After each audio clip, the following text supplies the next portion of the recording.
नमस्कार, हिमाचल समाचार में आपका स्वागत है। आज के मुख्य समाचार। मुख्यमंत्री ने की आनी के बागा सराहन में सरकार गांव के द्वार कार्यक्रम की अध्यक्षता। मुख्यमंत्री ने की ठियोग में एचआरटीसी का सब डिपो और वर्कशॉप खोलने की घोषणा। ठियोग बस अड्डे और सब्जी मंडी का किया लोकार्पण। मुख्यमंत्री ने कहा 26 करोड़ रुपए से पराला में बनेगी वाइनरी। मुख्यमंत्री ने कहा छात्रों को व्यवहारिक ज्ञान प्रदान करे अध्यापक। मुख्यमंत्री ने किया राज्य के वरिष्ठ माध्यमिक पाठशाला बागा सराहन का दौरा। प्रदेश सरकार की इको टूरिज्म नीति से सतत पर्यटन को मिल रही नई ऊंचाइयां। देवी मां शिकारी की छांव में प्राकृतिक सौंदर्य, ट्री हाउस और इको टूरिज्म का अनूठा संगम बायोडायवर्सिटी पार्क। और अब समाचार विस्तार से। मुख्यमंत्री ठाकुर सुखविंदर सिंह सुक्खू ने आज शिमला जिला के ठियोग में 14 करोड़ 84 लाख रुपए की लागत से निर्मित नए बस अड्डे तथा 23 करोड़ रुपए की लागत से निर्मित एपीएमसी फल एवं सब्जी विपणन परिसर शिलारू का लोकार्पण किया। ठियोग में एक जनसभा को संबोधित करते हुए मुख्यमंत्री ने कहा कि इस बस अड्डे में यात्रियों और एचआरटीसी के स्टाफ को सभी मूलभूत सुविधाएं उपलब्ध होंगी तथा बस पार्किंग के लिए पर्याप्त स्थान उपलब्ध होगा। उन्होंने कहा कि इस अड्डे के निर्माण से क्षेत्र के लोगों की चिरलंबित मांग पूरी हुई है। उन्होंने कहा कि फल एवं सब्जी विपणन परिसर शिलारू के बनने से न केवल क्षेत्र के किसानों के उत्पादों को उचित मूल्य सुनिश्चित होंगे, बल्कि उनके धन और समय की भी बचत होगी। उन्होंने कहा कि राज्य सरकार किसानों को उनके घर द्वार के समीप बेहतर विपणन सुविधाएं प्रदान करने के लिए प्रतिबद्ध है। उन्होंने ठियोग मिनी सचिवालय का निर्माण कार्य पूरा करने के लिए धन उपलब्ध करवाने का आश्वासन दिया। उन्होंने ठियोग में एचआरटीसी का सब डिपो और वर्कशॉप खोलने की घोषणा भी की। उन्होंने कहा कि पुराने बस अड्डे के स्थान पर शॉपिंग कॉम्प्लेक्स बनाने के लिए धन उपलब्ध करवाया जाएगा। उन्होंने कहा कि कुरपन पेयजल परियोजना के लिए भी राज्य सरकार पूरा धन उपलब्ध करवाएगी। ठाकुर सुखविंदर सिंह सुक्खू ने कहा कि सरकार ठियोग अस्पताल में सभी सुविधाएं उपलब्ध करवाने के लिए प्रयास कर रही है।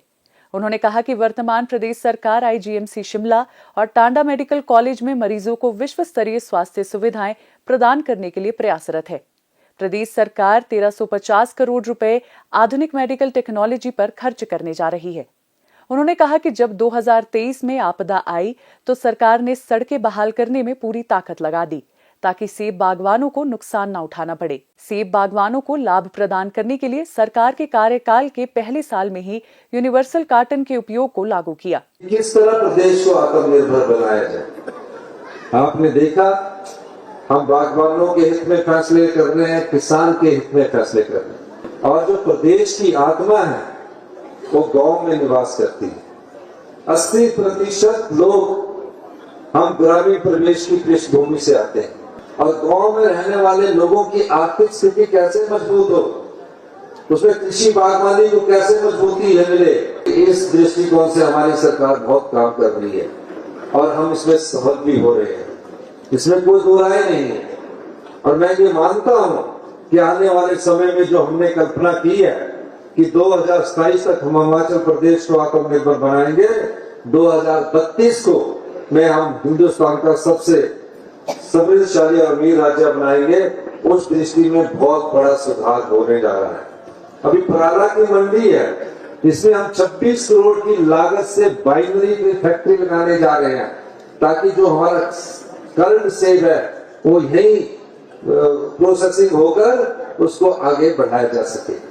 पहली बार मिनिमम सपोर्ट प्राइस जो होता था वो 25 पैसे बढ़ा दिया जाता था।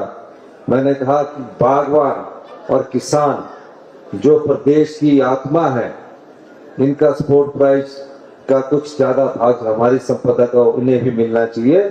और मैंने 1.5 रुपए की ऐतिहासिक वृद्धि मिनिमम सपोर्ट प्राइस में की।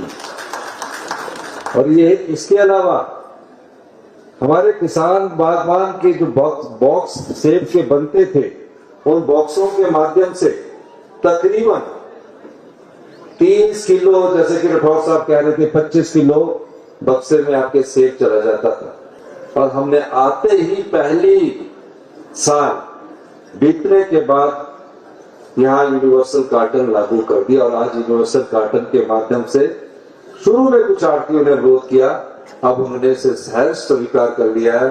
आज किसान को जितना सेब उसकी पेटी में जा रहा है उतना सेब का मूल्य उसे मिल रहा है। उन्होंने कहा कि हिमाचल प्रदेश के किसानों को लाभान्वित करने के लिए प्रधानमंत्री श्री नरेंद्र मोदी से विदेशों से आयात होने वाले सेब पर प्रतिबंध लगाने की मांग की है।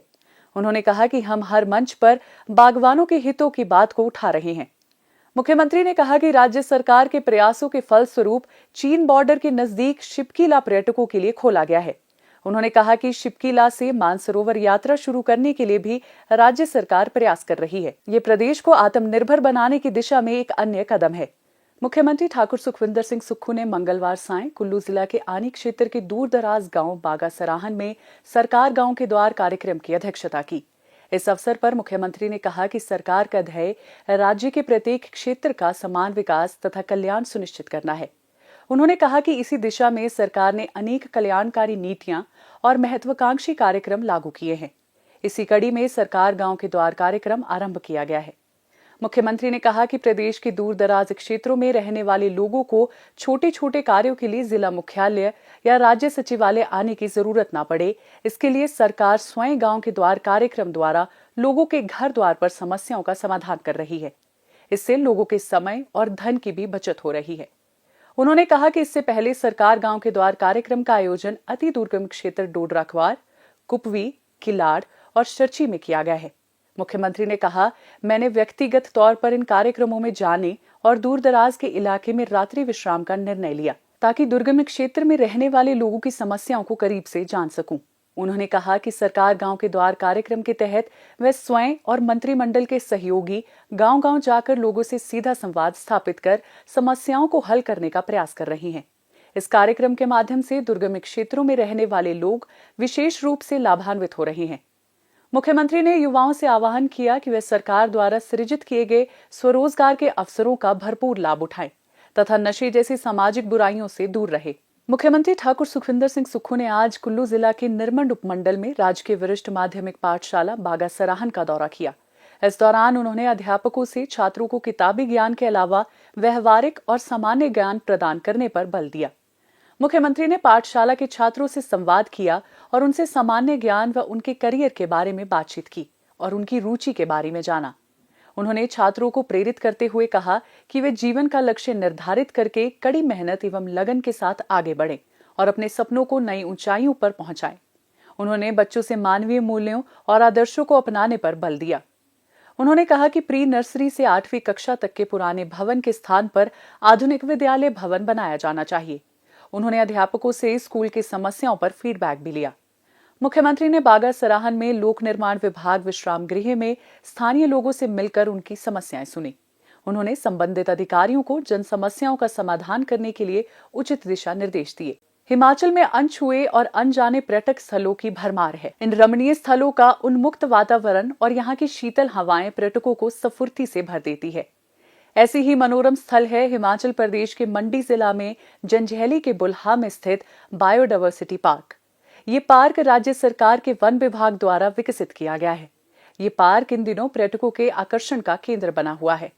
ये प्रदेश सरकार की इको टूरिज्म नीति का एक सफल उदाहरण बनकर उभरा है। देवी मां शिकारी की छांव में स्थित इस बुल्हा पार्क की सबसे खास बात यहाँ देवदार के घने जंगलों के बीच बनाए गए 4 सुंदर ट्री हाउस है, जो पर्यटकों को रोमांच और आराम दोनों अनुभव प्रदान कर रहे हैं।